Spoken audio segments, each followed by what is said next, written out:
Hey everybody, welcome to part 6 of Cobradvs' 13 Days of Halloween special, and this time we're looking at Splatterhouse 3, once more on the Genesis.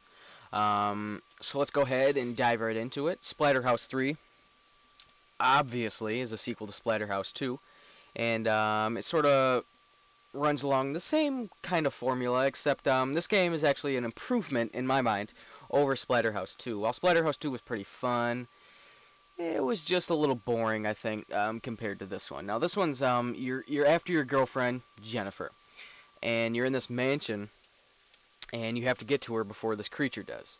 So that's the premise of it, and that's what you're doing. I mean, that's the first level for you. So you're going through all these rooms, beating the hell out of these monsters, and once you clear the room out of monsters, the doors open. You can choose whichever door you want. This game is completely non-linear, and they even mention that on the box that it's non-linear. So they were clearly advocating that pretty hard. So you can go whichever direction you want. Now keep in mind, see that timer up in the top? When that runs out, your girlfriend dies. So you have to do it within the time limit. And that's not as easy as it looks. I mean, they give you a pretty hefty amount of time to do it, but it's not quite as easy as it would seem. So one thing I like about this game already over number 2 is the varied enemies. I've already played this game for just a few minutes, and there's already been 3 types of enemies. 2 of them, granted, have been the same enemy, but different colors, but still. And then we got these ones.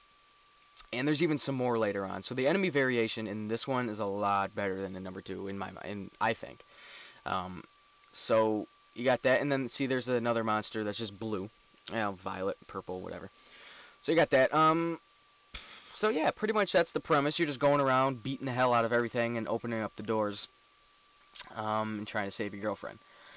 So you'll notice on the bottom there's a life meter and a power meter. When that power meter gets full, you can actually transform into like this super badass.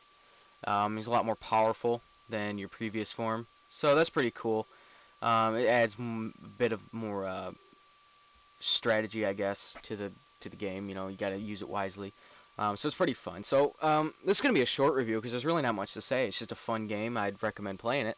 But I just want to mention this end boss on this first level gave me hell so much. It just moves, so you have like an impossible time hitting the bastard. I kind of figured out a little pattern, like if you turn your back to him, he'll come up behind you, and then you just turn around real quick and get him. That's kind of the pattern I tried using later, but he's just tough. He's just tough. Even if I was the super demon, whatever I am, it's still tough. And I don't think I beat him, actually. I don't think I did. He's pretty hard. So the game's not easy. It's not overly difficult or anything, but it's not very, easy, I wouldn't say either. So, yeah, Splatterhouse 3. Unfortunately, it follows the precedent of Splatterhouse 2 of being pretty rare on the Genesis, so it'll cost a little bit of money. It is cheaper than Splatterhouse 2, though, so I'd go with this. I think you can get a loose cart for a reasonable price. Complete in box even isn't a terrible amount of money, but it's not cheap, I don't think. So yeah, Splatterhouse 3, it's another little Genesis game that's fun to play, especially this time of year, so I'm going to go ahead and recommend you pick it up if you ever have the chance. And yeah, so stay tuned tomorrow. So I hope you enjoyed the video, and stay tuned tomorrow for another entry into Cobradvs' 13 Days of Halloween special. And until then, take care, guys.